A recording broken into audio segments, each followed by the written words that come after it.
So let's start with a fresh damage tile object in the scene. We're going to drop it in. Let's go ahead and take a look at the modes for it.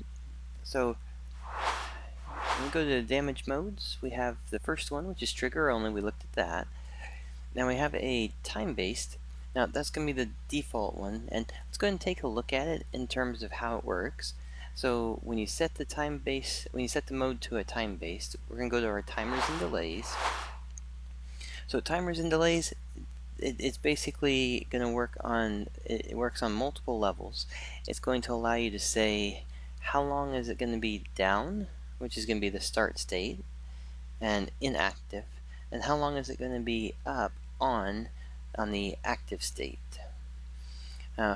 You can repeat it, so the start repeat means how many times does it do this before it goes into the next state. So we could say, for instance, we're saying that we want it to be min-max value. If you do a min-max value different, you'll now have a random value to it. If you leave it min-max the same, then it'll be, for instance, this is 10 and 10, so it'll be 1 second. We're going to say that we want, as a for instance here, we want to repeat down, up 1 second. So it's going to be down 1 second, up 1 second. Well, let's say we wanted the up state to last something that we can tell is longer, so we'll say 3 seconds. Okay, so if we say it's going to be 3 seconds on this one, we have it set, our mode set for time-based. Now when we go into here, we'll actually be able to see it going down for a second, up for 3 seconds, down for a second, up for 3 seconds.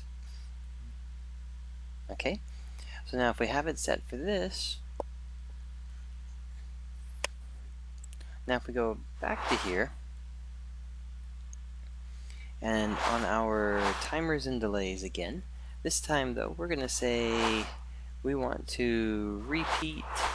We're going to do a repeat on this one twice, and we'll stick this one to 0 so we can see the instance happening on this one right here.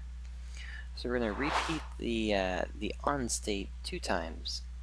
So it's going to come up for 3 seconds, and then while it's up, it's going to do another 3 seconds, and then it's going to come back down, which means it's now up for 6 seconds. And then it goes down for a second, up, and now it has 6 seconds while it goes up here.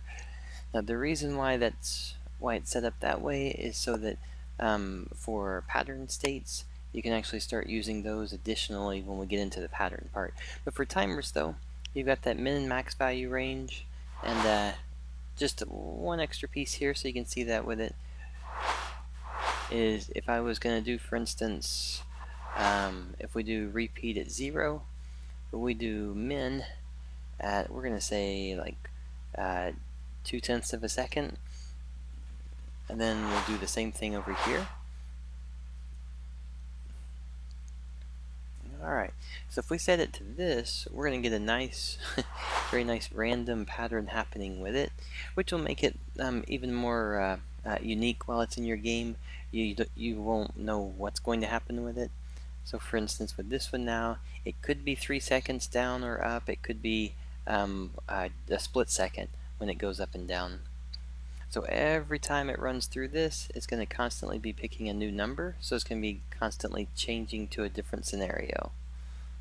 Alright, there you go. Alright, so that's going to be the time-based system on that one with a look at the random.